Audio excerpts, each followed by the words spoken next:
कबीर कीट सुगंध तज, नरक गहे दिन रात। असार ग्राही मानवा, गहे असार ही बात। साहेब बंदगी साधो भाई, सत साहेब। सतगुरु कबीर साहिब कहते हैं कि ये जीव उस कीड़े के समान है जो कीड़ा सुगंध को त्याग कर केवल नरक में ही पड़ा रहता है। जिस प्रकार एक नाली का कीड़ा होता है, वो हमेशा नाली में ही रमण करेगा, वो गंदगी में ही रहेगा। इसी प्रकार कोई और कीड़ा होगा, कीड़े हमेशा नीचे ही रेंगते हैं। साहिब कहते हैं कि इसी प्रकार ये जीव भी कीड़े के ही समान है। कीड़े के समान क्यों कहा? क्योंकि ये सार को छोड़कर और असार बात को ग्रहण करेगा। आप कभी भी देखिए, ऐसा नहीं कि ये सामान्य मनुष्य की बात हो रही है, ये बल्कि जो भक्त हैं उन भक्तों को भी कबीर साहिब ने इसी में ही शामिल कर दिया, इसी कीड़े की श्रेणी में ही। आप पूछेंगे कि भक्त और कीड़े की श्रेणी में, ऐसा क्यों? क्योंकि कबीर साहिब कहते हैं कि जो असार ग्राही होता है, बेशक वो स्वयं को भक्त कहता हो, लेकिन यदि वो सार चीज को ग्रहण नहीं कर रहा, असार को ग्रहण किया, तो बताइए क्या वो कीड़ा नहीं हुआ? वो उस बात को ग्रहण करता है जिसकी कोई जरूरत नहीं। आप जैसे कहीं जा रहे हो, कहीं जाते समय आप लोगों के साथ बात करोगे, किस चीज की? राजनीति की बात करोगे या किसी और चीज की बात करोगे, क्योंकि आपको अपना समय पास करना, टाइम पास करना है। तो आपने इधर उधर की बातें करी और इधर उधर की बातें करके, और उसके बाद जो है कभी कभार इधर उधर की बातों में आपस में कहा सुनी हो जाती है, कलह हो जाती है। लोग रेल के डब्बे में या बस में जाते हैं तो ट्रेन और बस के सफ़र के दौरान इस प्रकार की बातें होती रहती हैं। साहिब कहते हैं आप कहीं भी जा रहे हो, किसी के साथ बैठे हो, कुछ भी बात कर रहे हो, यदि उसमें परमात्मा के नाम का सुमरन नहीं है, यदि उसमें परमात्मा की चर्चा नहीं है, तो वो वस्तु, वो बात, वो शब्द, वो विचार, वो सब केवल और केवल असार है। और यदि वो असार है तो जाहिर सी बात है कि जिस चीज को, असार को जीव ग्रहण कर रहा है, वो जीव फिर कीड़ा ही होगा। क्योंकि जो वास्तव में सच्ची चीज को ग्रहण करता है वो तो हंस हो जाता है, वो सारग्राही हो जाता है। तो सतगुरु जी यही कहना चाहते हैं यहाँ पे, यदि कोई भक्त अपने भक्ति को छोड़कर कोई बेकार की बात में अगर पड़ता है, तो ऐसा भक्त भी उस कीड़े के समान ही कहलाएगा, क्योंकि उसने उस बेकार की बात को परमात्मा के नाम से ज्यादा महत्व दिया। उस सांसारिक, राजनीतिक या फिर किसी और चीज की बात को परमात्मा के नाम से ज्यादा महत्वपूर्ण समझा, इसीलिए तो उसने उस बात का उत्तर दिया या उस बात की तरफ वो चला है। अगर उसको परमात्मा का नाम प्यारा होता तो वो बात को भूलकर और नाम का सुमरन करता। साहिब कहते हैं मच्छी मल को गहत है, निर्मल वस्तु ही छाड़। कहें कबीर असार मत, मांड रहा मन मांड। कि भाई जिस प्रकार मछली होती है, तालाब में है मछली, मछली क्या ग्रहण करती है? मल। मछली मल यानी कि मैले को खाती है, गंदगी को खाती है। कहते हैं ना कि जल के अंदर भाई मछली छोड़ दो और वो धीरे धीरे वहाँ की जो बेकार की चीज़ें हैं उनको खा लेगी और उसे साफ कर देगी। हालांकि कहावत तो ये है कि एक मछली सारे तालाब को गंदा करती है, लेकिन अक्सर मछलियों को छोड़ा इसलिए जाता है कि वो वहाँ की जो खरपतवार है, जो कीड़े हैं, उन सबको खा के वो साफ कर देती हैं। साहिब कहते हैं कि वो मछली खाती तो गंदगी ही है, क्योंकि उस पानी के अंदर मल ही है, मल को ही खाएंगी और मल को खाकर फिर मल ही त्याग करेंगी, तो पानी को स्वच्छ कैसे कर सकती है? और जो मछली मल को खा रही है वो निर्मल वस्तु को छोड़कर खा रही है, अच्छी चीज को नहीं खा रही, वो गंदगी को खा रही है। इसी प्रकार जिसकी बुद्धि असार होती है वो अच्छी चीज को छोड़कर खराब चीजों में लगेगा, वो परमात्मा की भक्ति को छोड़ देगा, वो अच्छे व्यवहार को छोड़ेगा, अच्छी संगत को छोड़ेगा, कुसंग में जाएगा, दुर्व्यवहार करेगा, दुराचरण करेगा, उसका मन कुछ क्षण के लिए बैठेगा और उसके बाद फिर इधर उधर भागेगा। एक भगत जी ने प्रश्न किया था और प्रश्न ये था कि जितने भी पंथ हैं और उनके जितने भी गुरु हैं वे सभी अलग अलग नाम क्यों देते हैं? चाहे ये कबीर पंथ हो, चाहे दादू पंथ हो, चाहे कोई भी पंथ हो, किसी एक विशेष पंथ का नाम नहीं लेंगे हम, कोई भी पंथ हो, हर एक पंथ में अक्सर ये देखा जाता है कि हर एक गुरु अपना अलग नाम देता है। जबकि कबीर साहिब ने तो सबको एक ही नाम बताया। कबीर साहिब कहते हैं, कोटि नाम संसार में ताते मुक्ति न होए, कि करोड़ों नाम है इस संसार में, उनसे मुक्ति नहीं होगी। आदि नाम जो गुप्त गहे बूझे बिरला कोई, कि केवल मुक्ति किससे होती है? उस आदि नाम से। वो आदि नाम कौन सा है? वो आदि नाम है गुप्त, और उस गुप्त नाम के द्वारा ये जीव पार होता है। उस गुप्त नाम को गहे यानी कि उसे ग्रहण करना पड़ता है, और वो ग्रहण कब होता है? कि बूझे बिरला कोई बिरला व्यक्ति ही उस नाम को समझ पाता है। जब वो उसे समझ जाता है तभी वो उसको ग्रहण कर पाता है।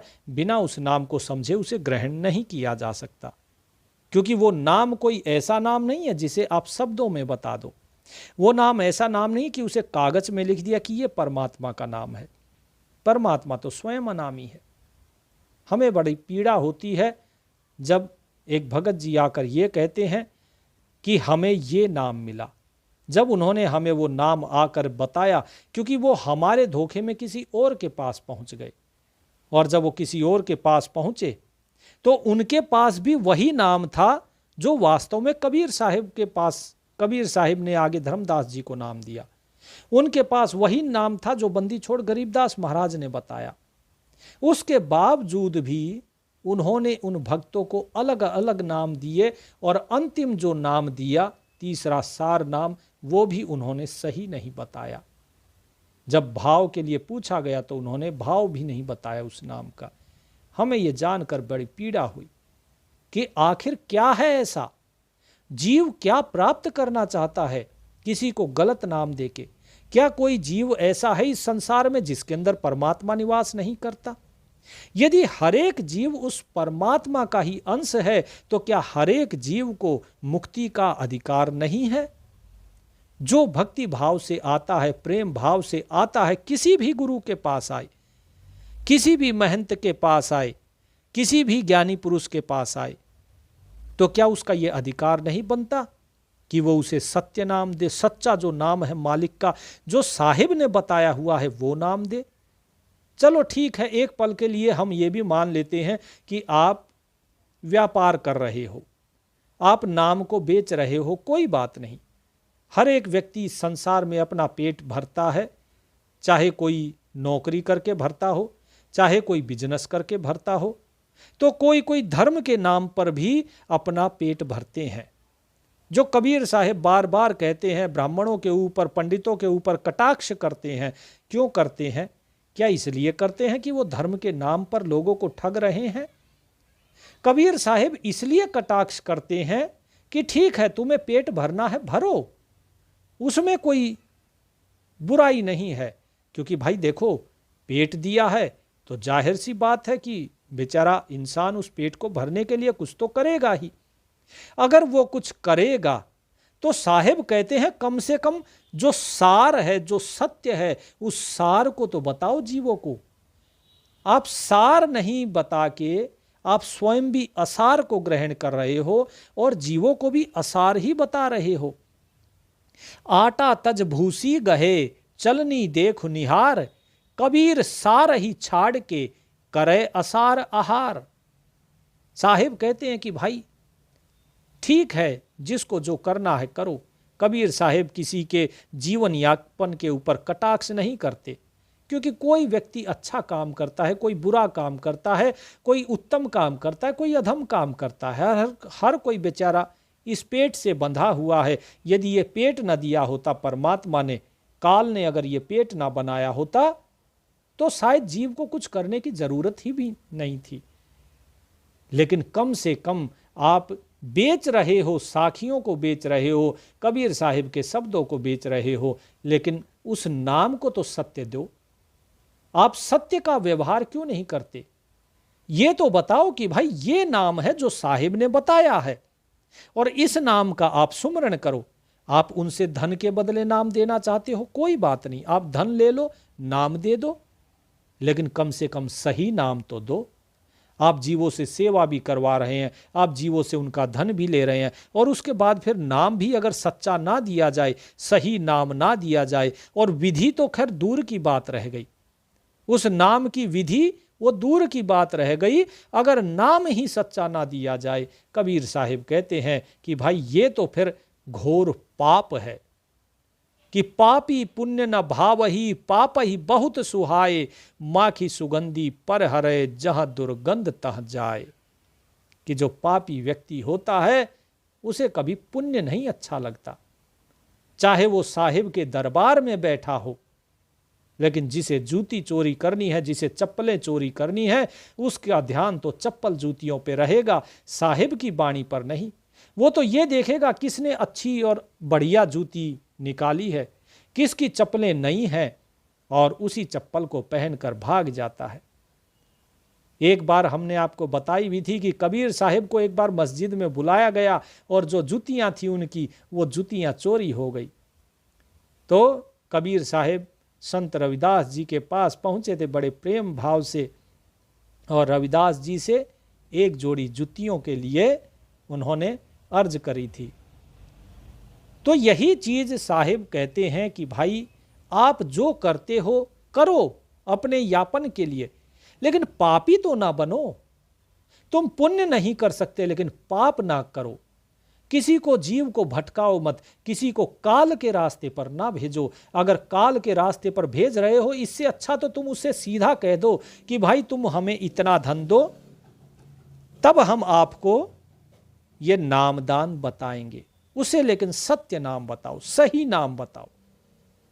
साहिब कहते हैं ये जीव जो है ये वैसे ही इस जगत में उस आटा छानने वाली छलनी के समान है, जो छानते समय आटे को तो त्याग देती है और केवल भूसा जो है वो ऊपर, जो चोकर होता है वो ऊपर रह जाता है। ये संसार भी इसी प्रकार उस सार को, उस परमात्मा को छोड़कर और इस चोकर को, अर्थात जो स्थूल संसार है, इसको ग्रहण करता है, और जो सूक्ष्म है, जो आटा है, उसे छोड़ देता है। साहिब कहते हैं कबीर सार ही छाड़ के करे असार आहार, कि ये संसार तो वैसे ही सार को छोड़े हुआ है और असार को ग्रहण कर रहा है, उसका आहार कर रहा है।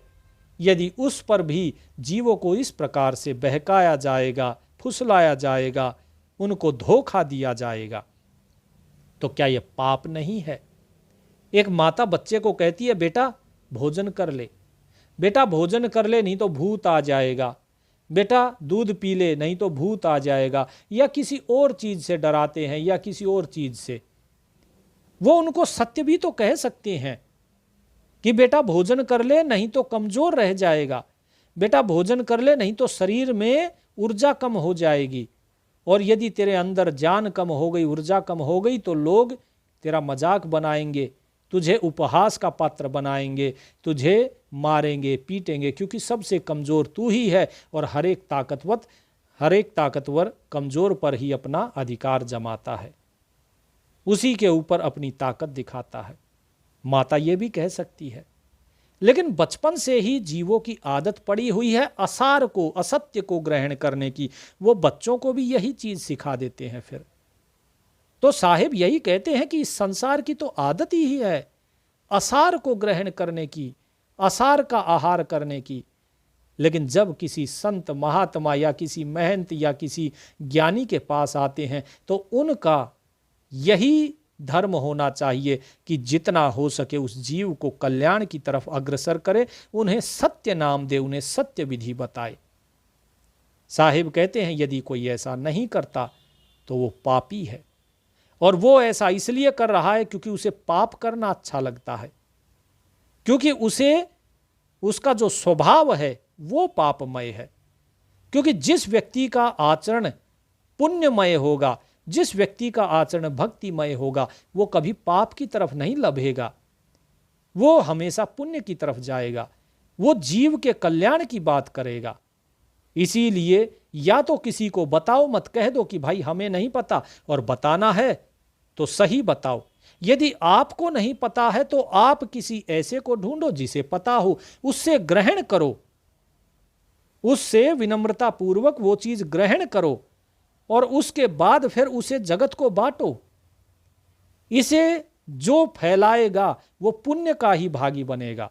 लेकिन यदि आप असार को ग्रहण करके और असार ही बांटोगे तो आप केवल और केवल पाप के भागी बनोगे। जिस प्रकार से जो मक्खी होती है, वो मक्खी क्या करती है, सुगंध को त्याग कर हमेशा दुर्गंध की तरफ जाती है।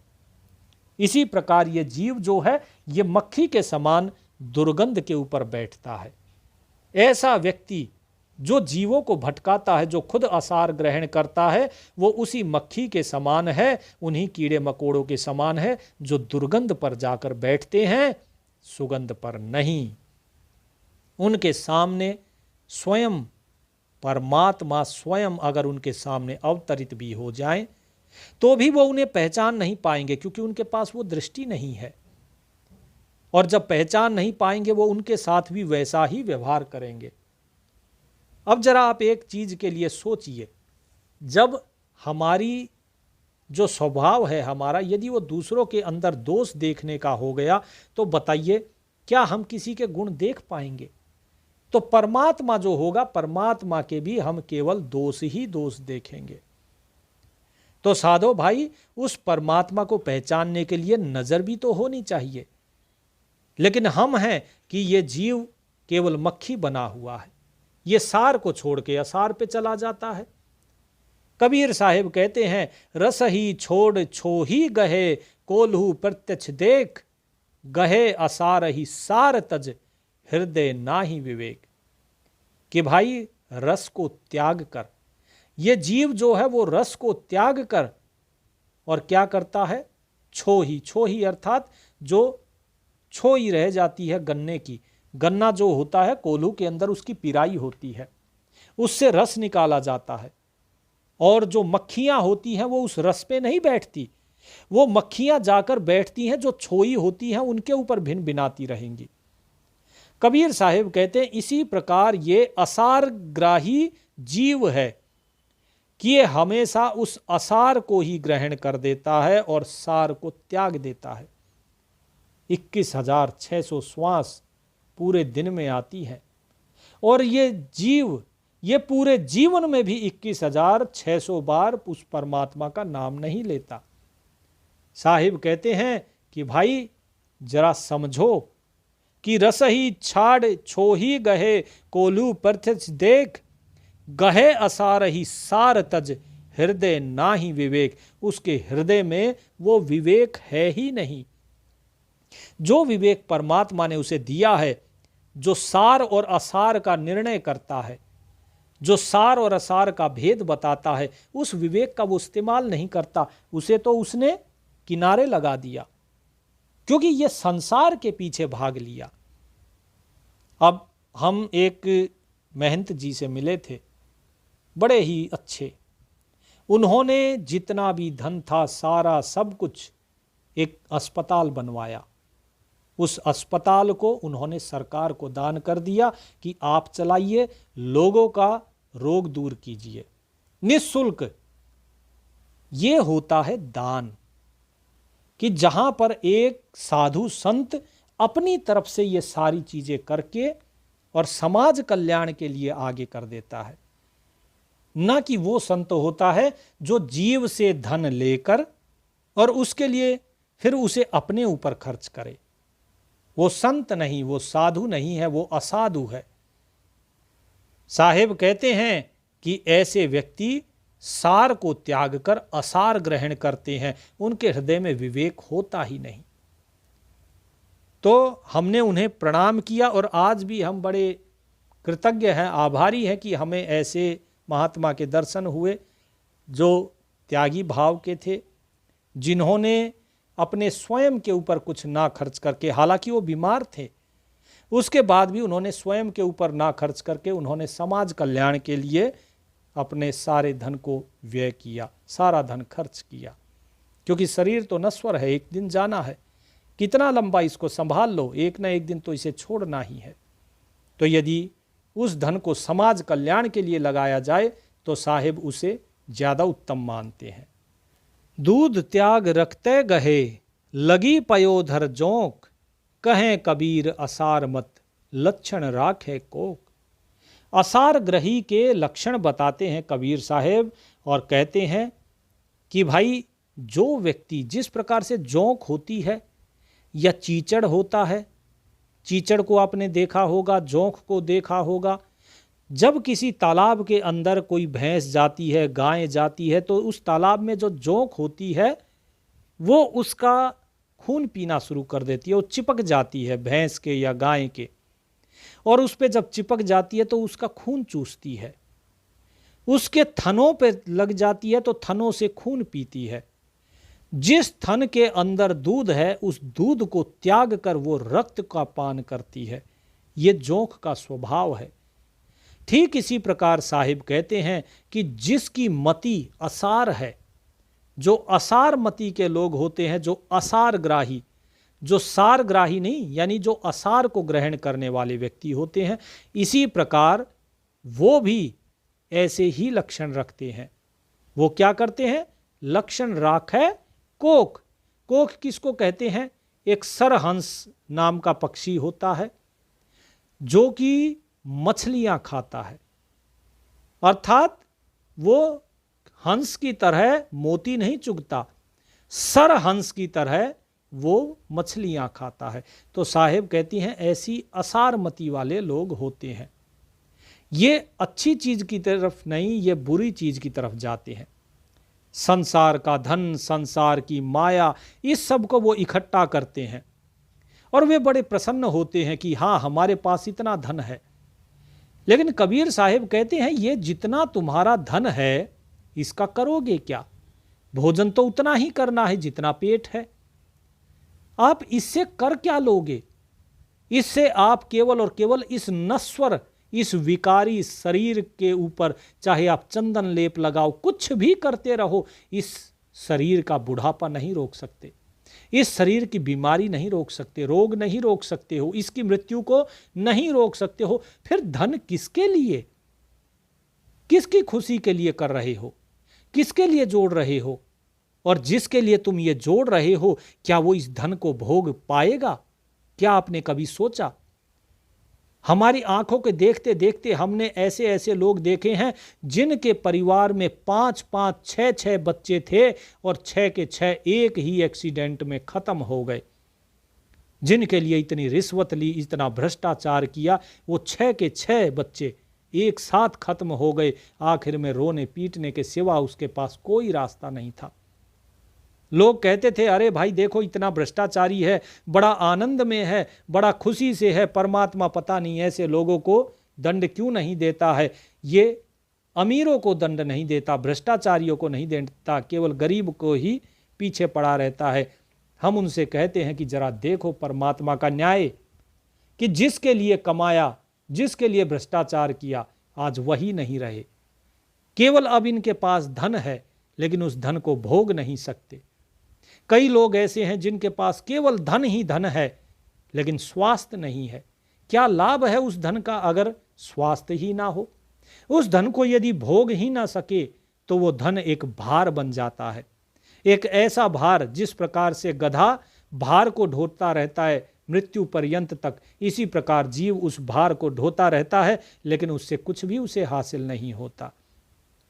कबीर साहिब कहते हैं कि निर्मल छाड़े मल गहे, जन्म असारे खोए, कहें कबीरा सार तज आपन गए बिगोए।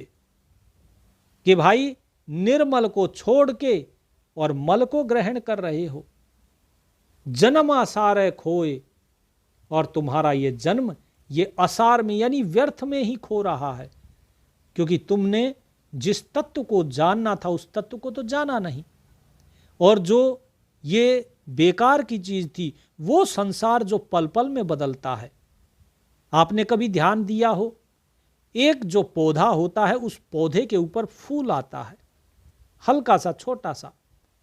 वो फूल जो है वो धीरे धीरे पहले कली आएगी, कली से फिर फूल बनेगा। अब आप कहेंगे वो कली कहाँ है? वो कली खत्म हो चुकी है। कली मर के फूल बनती है, फूल मर के फल बनता है, फल के अंदर बीज पैदा होता है। जब फल लगता है तो फूल कहीं नहीं रहता। ये परिवर्तन ही इस संसार का नियम है। ये लगातार बदलने वाली ये माया है। इसे साहिब ने कहा कि ये निर्मल नहीं, ये मल है, तो इसे त्यागो, इसकी आसक्ति से दूर रहो। जन्म असार खोए, और आपने अपना जन्म जो था वो असार में खो दिया। जो सत्य चीज थी, जो सार चीज थी, उसे प्राप्त नहीं किया। क्या इतना आसान, क्या इतना मुश्किल है उस सार को प्राप्त करना? उसे प्राप्त करना कोई ज्यादा मुश्किल नहीं है। केवल आपको अपना मन बदलना है। जब बाबा बुल्ले शाह अपने मुर्शिद के पास गए तो वे धान लगा रहे थे, और धान लगा रहे थे तो वो एक एक प्योद को निकालते हाथ से और खेत में लगाते। तो बाबा बुल्ले शाह ने पूछा कि ए मेरे पाक मुर्शिद, उस परमात्मा नु किवें पावा? तो उनके जो मुर्शिद थे वो कहते हैं, बोले ओए बुलिया, परमात्मा दा की पाना, इत्ते फटना उत्ते लाना। कि बाबा बुल्ले शाह पूछते हैं, हे मेरे गुरुदेव, उस परमात्मा को कैसे पाया जाए? तो उनके गुरु ने क्या कहा कि ए बुल्ले, उस परमात्मा का क्या पाना है? अरे वो खोया थोड़ी ना है, बस अपने मन को यहां से उठाओ और यहां लगा दो, यानी बाहर से संसार से उठाओ और अपने अंदर लगा दो। वे हाथ से निकाल कर प्योद को खेत में लगा रहे थे। खेत क्या है? खेत है आपका शरीर। और हाथ क्या है? हाथ है इस माया का रूप, यानी अपना जो मन है, जो अभी तक माया के हाथ में है, उस माया के हाथ से मन को निकालो और आपके अंदर, आपके हृदय में जो परमात्मा बैठा है उसमें लगा दो, तो उसका दीदार हो जाएगा।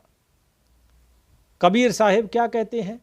कबीर साहिब कहते हैं, खोजी होए तुरंत मिल जाऊं, एक पल ही की दीदार में, एक पल ही की तलाश में। खोजी होए तुरंत मिल जाऊं, एक पल ही की तलाश में। कहें कबीर सुनो भाई साधो, मैं तो हूं विश्वास में। कि भाई एक पल की तलाश में ही मैं आपको मिल सकता हूं, अगर आप खोजी हो तो। यदि कोई खोजी नहीं है, बस ऐसे ही देख सुन के, हाँ भाई चलो सत्संग में चलते हैं, चलो ठीक है आपने कह दिया तो नामदान ले लेते हैं। किसी के कहने से नामदान ले लिया, किसी के कहने से आप सत्संग में चले आए, और उसके बाद घर जाके वही ढाक के 3 पात। तो साहेब कहते हैं इससे क्या लाभ होगा? इससे तो कोई लाभ नहीं होगा। मिलता परमात्मा उसे है जिसके हृदय में विश्वास होता है, जिसके हृदय में पूर्ण श्रद्धा है, भक्ति है। साहिब कहते हैं ऐसे विश्वासी को मैं एक पल में मिल सकता हूं, एक पल में। कि खोजी होए तुरंत मिल जाऊं, एक पल की ही तलाश में। तो इसलिए साधो भाई, कबीर साहिब कहते हैं, निर्मल छाड़े मल गहे, जन्म असारे खोए। कि यदि इस निर्मल तत्व को छोड़कर उस माया रूपी मल में अगर डूबे रहोगे तो अपना जन्म असार यानी कि बेकार में ही खो दोगे। इसीलिए कहें कबीरा सार तज, आपुन गए बिगोए। कि इस सार को त्याग कर, कबीर कह रहा है, सुन लो इस कबीर की बात, क्या? कि आपुन गए बिगोए, अपना ही सर्वनाश जीव स्वयं करवा लेता है। तो क्या करना चाहिए? कि संसार को त्याग कर उस सार को ग्रहण कीजिए, तो ही आपका कल्याण संभव है, अन्यथा कल्याण संभव नहीं है।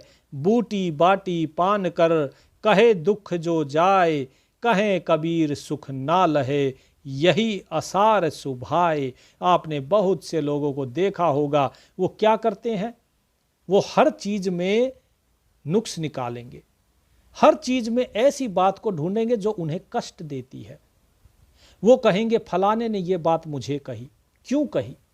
बात किसी और की चल रही होगी, दो लोग बैठकर हंसेंगे, वो सोचेगा कि ये मुझे देखकर हंस रहे हैं। बात किसी तीसरे की चल रही होगी, लोग कुछ कह देंगे तो कहेंगे कि अरे ये मेरे बारे में बात कर रहे हैं, और व्यक्ति दुखी हो जाता है, केवल उस दुख को पकड़ के बैठ जाता है। क्योंकि जिस जीव की आदत हो गई नकारात्मकता की, वो जीव कभी सकारात्मक नहीं सोच सकता, वो केवल दुख को ही ग्रहण करता है। तो कबीर साहिब कहते हैं, बूटी बाटी पान कर कहे दुख जो जाए, कहे कबीर सुख ना लहे यही असार सुभाए। कि भाई यही असार ग्राही व्यक्ति का स्वभाव होता है कि वो सुख को ग्रहण नहीं करता है, जो उसे सुख मिल रहा है उसके आनंद में नहीं रहता कि भाई दुख आया है, चलो ठीक है यार, आ गया दुख तो चला जाएगा। लेकिन वो क्या करता है, जिस सुख में वो जी रहा है वो उसे छोड़कर ये सोचता है कि भाई ये जो है ये कल बीत जाएगा, आज ये सुख है क्या पता कल होगा नहीं होगा, आज ये मेरे सारे बाल बच्चे मेरे साथ है, पता नहीं कल ये चले जाएंगे। आज के अभी के वर्तमान में जो व्यक्ति नहीं जीता, जो भविष्य में कल में जीता है, साहिब कहते हैं वो हमेशा दुखी ही रहता है। इसीलिए कुछ भी कर लो, आपका दुख जो पीड़ा है, जो आपके रोग की दुख है, वो कैसे होगी कि बूटी बाटी पान कर कहे दुख जो जाए। कि आपका दुख जब जाएगा जब इस पे बूटी अर्थात जो जड़ी बूटी है, वो जड़ी बूटी को कूट पीस कर और पत्ते के ऊपर रख के और अपने घाव पे लगाओगे, तब दुख जाता है। तो वो जड़ी बूटी क्या है? नाम की, वो नाम की जड़ी बूटी है, उस सार की जड़ी बूटी है। और जब उस सार की जड़ी बूटी को अपने घाव पर लगाओगे, इस दुख को अपने आप ही जाना होगा। फिर इस दुख को त्याग कर उस सुख को ग्रहण कर सकते हो, अन्यथा इस सुख को प्राप्त करने का कोई तरीका नहीं। क्योंकि संसार तो परिवर्तनशील है, ये माया ये पल पल में बदलती रहती है। जो आज है वो कल नहीं होगा, जो कल था वो आज नहीं है। और इसी प्रकार से जीव एक दिन इस संसार से आज है कल नहीं होगा, विदा हो जाएगा, चला जाएगा। इसलिए साधो भाई, जो आज है उस आज को ग्रहण करो, इस आज में जो सार है उस सार को ग्रहण करो, इस आज में जो सांसें हैं उन सांसों में उस नाम को ग्रहण करो, उस नाम को देखो, नाम को जानो, तब बात बनेगी। और जितने भी बड़े बड़े संत महात्मा, कोई त्यागी हैं, ज्ञानी हैं, जो इस सत्संग को सुन रहे हैं, उन सभी से निवेदन है, जीव को सही नाम दीजिए, सार नाम दीजिए, वो नाम दीजिए जो साहिब ने दिया है। यदि नहीं पता है तो किसी ऐसे से मिलिए जिसे वो नाम पता है, ताकि सारे जगत को केवल वो एक ही नाम मिल पाए और इस जगत का कल्याण हो पाए। अन्यथा इस कल्याण होना इस जगत का असंभव भावी हो जाएगा। क्योंकि जो नाम देने वाले थे, जिनके ऊपर स्वयं मुक्ति देने का ठेका दे रखा था, वो स्वयं ही काल के दूत बन गए। और यदि आप स्वयं काल के दूत बनेंगे तो बताइए इस जीव को फिर रास्ता दिखाने वाला कौन होगा? तो इसलिए सभी से विनती है कि सत्य नाम को ग्रहण कीजिए और आगे भी सत्य नाम ही दीजिए, ताकि जीव का भी कल्याण हो सके और आप भी पाप से बच सकें। सत साहिब, साहिब बंदगी साधो भाई।